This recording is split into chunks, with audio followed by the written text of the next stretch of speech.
नमस्कार। आइए कुछ नया सोचें, कुछ नया करें और नए बने। ऐसा कैसे हो सकता है? बच्चों जैसे बने, बचपन को याद करें, खिलखिलाएं, नाचें, गाएं, सवाल करें, हंसें, कहें वाह मम्मी ये क्या है? मम्मी आदमी तो 2 टांगों पर चलता है, जानवर के लिए 4 क्या जरूरत है?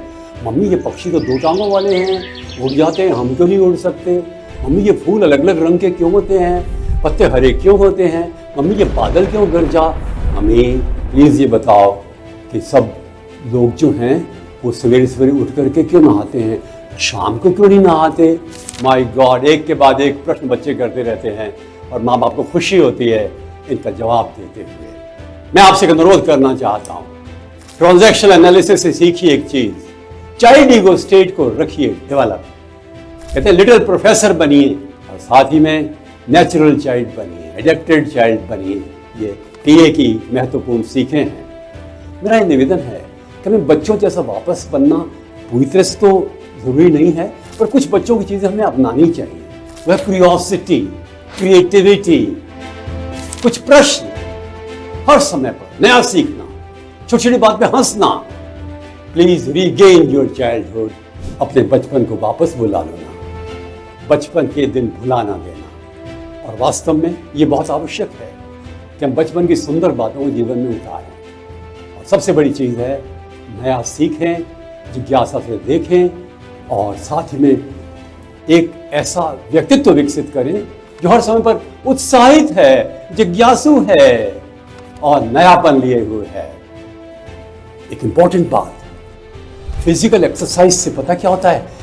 बॉडी का एक नया परिवर्तन ही नहीं देखना हमें, माइंड को देखिए, उसमें ब्रेन फ्लो से उसमें चमक आ जाती है और उससे क्या होता है? क्रिएटिविटी डेवलप हो जाती है। और इसलिए हमें खूब पढ़ना भी चाहिए, फिक्शन, नॉन फिक्शन, उपन्यास, गंभीर, astronomy, physics, sociology, economics, political science, anthropology और साथ ही में हिस्ट्री, साहित्य, लिटरेचर, पोइट्री, प्रोज, ड्रामा और सीखना चाहिए। बहुत लिखना चाहिए, फिर खुद लिखने का अभ्यास करना चाहिए थोड़ा थोड़ा। मैं तो ये कहता हूं कि हम सब लेखक हैं, जब चाहें बन जाएंगे ना, तुकबंदी करिए, कवि बन जाएंगे, तुक तक से मुक्त तक हम लिख सकेंगे और अपने जीवन में नवीनता लाइए। भाषा पर अधिकार कीजिए, नए नए शब्द सीखिए, हॉबीज डेवलप कीजिए, कुकिंग की भी हॉबी डेवलप करें। हर व्यक्ति को चाय बनाना, टोस्ट बनाना तो आना ही चाहिए।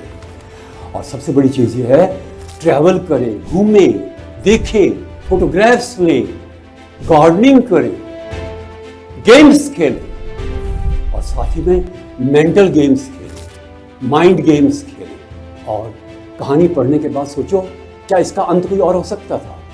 किसी का उपन्यास पढ़ रहे हैं, अच्छे लेखक का, एगाथा क्रिस्टी का, सोचो आधा पढ़ने के बाद आगे क्या होगा? क्या ये होगा? कल्पना का सहारा लीजिए। You are creative people. Tell yourself, I'm a creative person. I'm born to be innovative and creative. और एक महत्वपूर्ण बात, आप ऐसे साथियों का आसपास रखिए जो क्रिएटिव हो, इनोवेटिव हो, उनसे डिस्कस करिए, बातचीत करिए, सीखिए।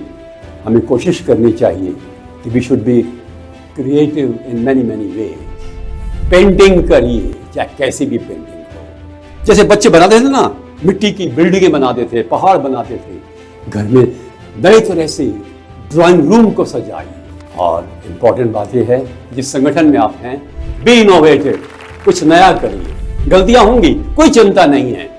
But I tell you one thing, Elon Musk जैसे लोग या थॉमस अल्वा एडिसन जैसे लोग या जेसी बोस जैसे लोग, सीवी रमन जैसे लोग, सत्यजीत रे जैसे लोग, रविशंकर जैसे लोग अपनी नवीनता, अपनी सृजनात्मकता, रचनात्मकता के कारण महान बने। वो गुण आप में भी है। You have that creative urge. Move ahead. Try to be a new person. Reinvent yourself. अपना नया आविष्कार करिए और खुश रह करके उत्साह से जिंदगी जीना सीखिए। गंभीरता के बोझ से मत दबिए। नमस्कार।